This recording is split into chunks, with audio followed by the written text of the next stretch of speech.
Assalamu alaikum students. I hope you'll be fine. Open your books, page 49.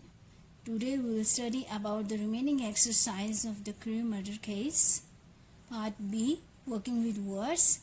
Use the following words and expressions in sentences of your own. For example, in the small hours, we'll make the sentence of this expression. Although a fog rolled over the city in the small hours. Drawing near. He is drawing near the park for exhibition.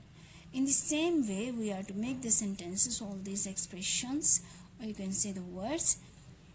Second question is, find a word or an expression in the story that is exactly the same of those in the list below. When you have found the correct words, use them in sentences of your own. So these are the expressions. For those, we are to find a word or an expression, and after that we are to make the sentences of these expressions. For example, a period of reflection or thought, musing. Broken into pieces, shattered.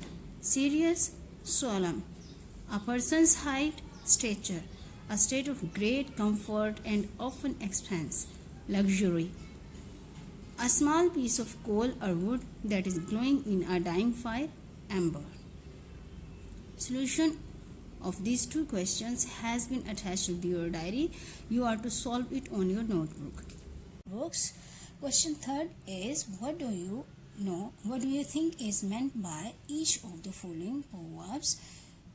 These are the proverbs, and their meanings are on the next page. The name of the parts of these pages have been written in front of the proverbs, like D, B, F, E, A, C. These are the meanings. These parts are the meanings of these proverbs. How? For example, all work and no play makes Jack a dull boy. What is the meaning of this proverb? The meaning is part D. One should spend some time on relaxation and not all one's time on work alone.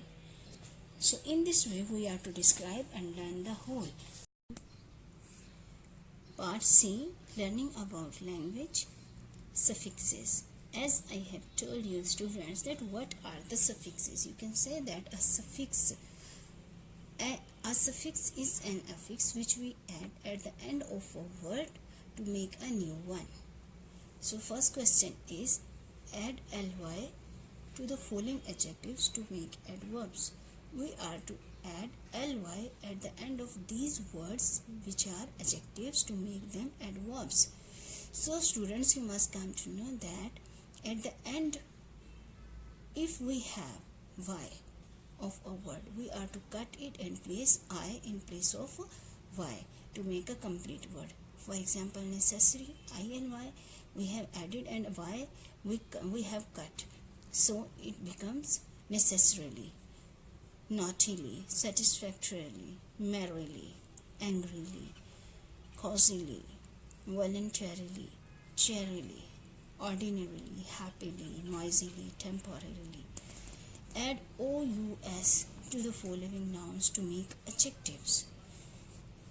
We are to add OUS. So here is also Y after a consonant. So we cut Y and put IOUS, and the word becomes luxurious, furious, mysterious, injurious, industrious, melodious, glorious. Next is part D, listening and speaking.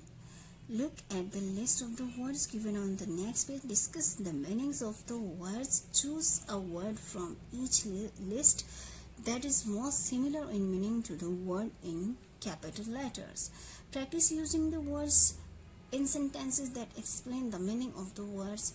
Then choose a word from each list that has the opposite meaning to the word in capital letters. Practice using the two words in sentences that explain the meaning of the word. Join another pair or group and compare your responses. Take turns to explain what each word means and whether it has the same or opposite meaning to the word in the capital letters. Speak in full sentences using standard English. So students, it is your own work which you have to do in form of a group. I tell you about the opposite and the same meaning of these words which are in capitals. For example, first, as witness. Participant is the opposite word of witness. Bystander, same. Solemn, light-hearted, opposite. Serious, same. Ferocity, tenderness, opposite. Barbarity, same. Accosted, ignored, opposite. Approached, same. You are to solve part C and D on your books.